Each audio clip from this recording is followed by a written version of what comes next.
What is the difference between a heart attack and sudden cardiac death or sudden cardiac arrest?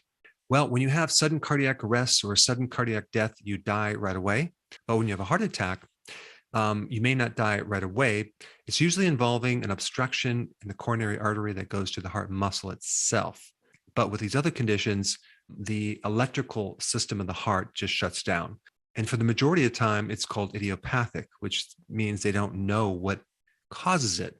So I want to talk about the relationship between omega-3 fatty acids and the electrical system of the heart, as well as how you can use fish oils to decrease the risk of sudden cardiac arrest or death.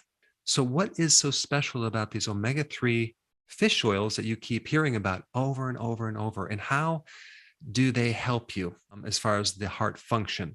Well, first of all, they have several properties that involve the heart. They're antiarrhythmic, which means they help the heart stay in rhythm. They're anti-inflammatory, which anytime you reduce inflammation to the heart, you're going to help the heart function. And if the inflammation goes too long, you can get fibrosis to the heart. And it just so happens that these fish oils trigger genes that turn off the fibrosis effect of the heart. Fish oils are also anti-thrombotic, which means that they inhibit this thrombus or this clot formation. So they help keep the blood on the thinner side so it doesn't clot unnecessarily. Even though if there's a problem in the artery, you want it to clot, but fish oils can help prevent this inappropriate clotting. Fish oils also support this endothelial layer on the inside of your arteries, which is going to help your blood pressure. And it's also going to prevent the formation of calcium and cholesterol from forming on the inside of the arteries. But despite all that, I think the biggest benefit that fish oils can do for your heart is make your cell membranes very fluid and less rigid. If we take a look at the opposite of omega-3, we're dealing with omega-6 fatty acids, okay? And that would be all the seed oils, the vegetable oils, the soy oil, the cottonseed, safflower, sunflower oil, peanut oil. All these oils invade the cell membrane and make them more rigid. It's extremely important that you have the ratios of omega-6 to omega-3 correct. And they really should be like a 1-to-1 ratio. An average person in the US has like a 15-to-1 ratio to omega-3 fatty acids. And so you can imagine the stiff arteries. You can imagine all the other problems that occur with these omega-6, increasing insulin resistance, increasing the risk of obesity, increasing the risk of getting a fatty liver, and the list goes on and on and on. So based on that data, you might think, well, okay, I'm doing fish oils, I'm doing supplements each day, I'm fine. But what you may not know is there's a lot of the hidden sources of omega-6 fatty acids. And this, omega-6 fatty acids compete with omega-3. So the more that the omega-6 are in the diet, the less you're going to get of the omega-3. So if you're doing both of these at the same time, you're really nullifying the effects of omega-3. And this is very important to know. So let's go through some of the foods or the hidden foods that are high in omega-6.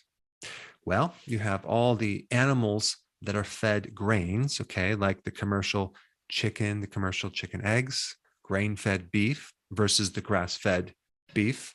All of these are very high in omega-6.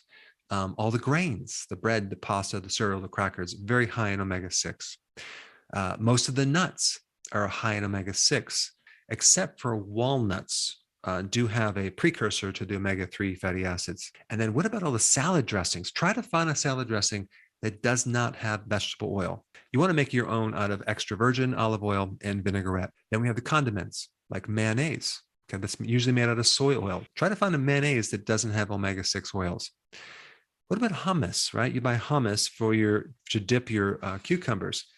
I mean, it's very difficult to find hummus without omega-6 oils. For some reason, they just don't add the olive oil in the recipe. Well, I know the reason is just because it's too expensive, but you want hummus with extra virgin olive oil, not soy oil or safflower oil.